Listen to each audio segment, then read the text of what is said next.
بسم الله الرحمن الرحيم. قال عز من قائل وذكر فإن الذكرى تنفع المؤمنين.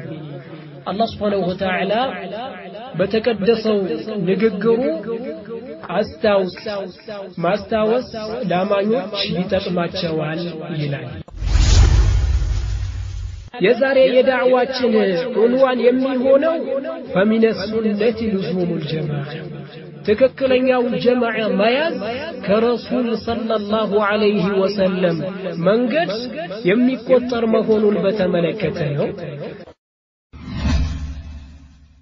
ባይሆን ጀማዓ ሲባል እንዴት ነው የሚታየው? በቁርአን በሐዲስ በሰለፎቻችን ንግግር የተዘረዘረ አለና እንዴት ነው የሚብራራ ይሆናል بإذن المولى ربنا جل وعلا. جماعة سيبال أي لزوم جماعة المسلمين يمسلموچن جماعة ما يزلو مفلقبت والمراد بالجماعة هنا جماعة المسلمين الذين على الحق بحق لا يعلو يمسلم جماعة وشناتشو مفلقبت أما الجماعات التي ليست على الحق بحق لا يللتوا جماعة ما سبتهن فهذه لا تسمى الجماعة الحقيقية تككلن يا جماعة تبلا تتطرى مسلم ሆነው ራሱ ቢድዓን የሚሰሩ ከሆነና አዳዲስ ነገራቶችን የሚያመጡ ከሆነ ትክክለኛ ጀማዓ ተብለው አይጠሩ። الشيخ البربهاري عند صو ابن أبي دواد ميبالون قلصب بملكام نقر سياوصانا سيناقر كايهو ثماما ميبالون مقلصب بشر ميبالون مقلصب لينوچنم تقصو سيابكا ان الذهن بملكام نقر سياوصانا سياودساچو كايهو تتنققو يفطرا بالبيتنا እነዚህ እኮ ከእስልምናው በመከርበት ደረጃ ላይ ነበሩ። ከነሱም ጋር ያስታወሰውን አካል የነሱንም ተከታይ የነሱንም ደጋፊ ሲያወድስ ካየኸው ተጠንቀቀው ሲሉ الشيخ البربهاري ተናገረዋል። በርባሃሪ ማለት من السلف متقدم ናቸው። 233ኛው ዓመተ ሂጅራ ላይ ተወልደው 329ኛው ዓመተ ሂጅራ ላይ የሞቱ ትልቅ ሼክ ናቸው። ስለዚህ አሁን ባለንበት ዘመን ማንን ያወደሰ ነው? ግልጽ ነው። ኤልያስ አህመድ በግልጽ ቋንቋ ዶክተር ምን አድርጓል? አወደሰዋል።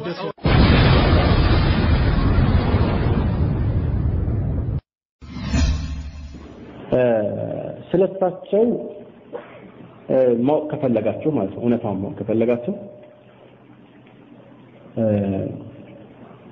ከአቂዳ ርዕሶች አንፃር ያው ትክክለኛ የሱናን አቂዳ ከድሮ ጀምሮ ተምረው አስተምረዋል እያስተማሩ ቆይተዋል። በዚህ ላይ የጻፏቸው ጽሁፎች አሉ።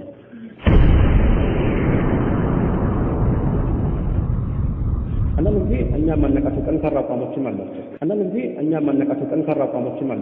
الحمد لله الذي جعلنا مسلمين الحمد لله رب العالمين نحن كلنا مسلمون كلنا إخوة نحن أبناء الصوفي أنا ابن الصوفي الشيخ محمد عبد الدين ابن الصوفي إخواننا صوفي قضية الصوفية والسلفية في هذا البلد غير موجودة كلنا صوفية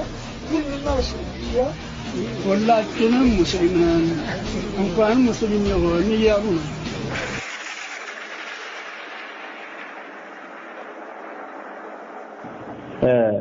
ስለታቸው ማወቅ ከፈለጋችሁ ማለት ነው እውነታውን ማወቅ ከፈለጋችሁ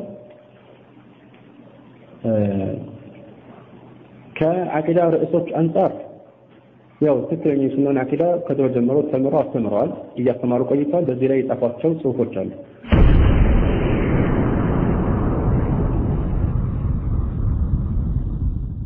አንዳንድ ጊዜ እኛ ማነቃቸው ጠንካራ አቋሞችም አላቸው።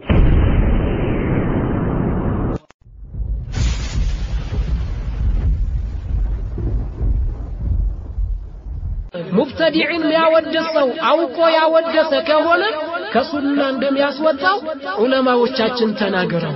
አው عዘመ ኩቱበሁም ወይም የነሱን ኪታብ ያላቀሰው ይህንን ኪታብ ጽፋሉ እኮ ይህንን ኪታብ አላነበባችሁም እንዴ ብሎ ያላቀሰው አቡ ዙርዓ ተጠየቁ ስለ ሐሪስ አልሙሐሲብና ስለ ጻፈው ኪታብ ተጠይቀው ኢያከ وهذه الكتب هذه كتب بدع وضلالات عليك بالاثر ሐሪስ አልሙሐሲብ የሚባለው ግለሰብ ከጻፋቸው ኩቱቦች ተጠንቀቅ እነሱ ማለት እኮ የጥመትና የፈጠራ ክታቦች ናቸው ብለው ነበር ያስጠነቀቁት ኤልያስ አህመድ ግን የዶክተርን ክታብ አወድሷል አላወደሰም አልቋል አላላቀም والله ምርጥ ኪታብ ነው ብሎ ነው የተናገረው አልቀጠፍነበትም በግልጽ ነው የተናገረው ድምጹ አለ እንዲያውም የነሱ የፈጠረው መጽሐፍ ከብዙ መጽሐፎች በተሻለ መልኩ ጠንካራ ቀዳን የሚያሰጥ ነው ብያለሁ አሁንም ብላለሁ ኪታቦቻችን አንብባቸዋል እንዲያውም የነሱ የፈጠረው መጽሐፍ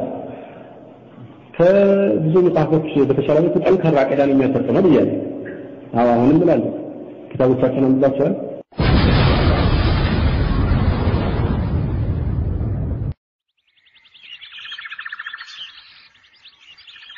قل هذه سبيلي أدعو إلى الله على بصيرة أنا ومن اتبعني وسبحان الله وما أنا من المشركين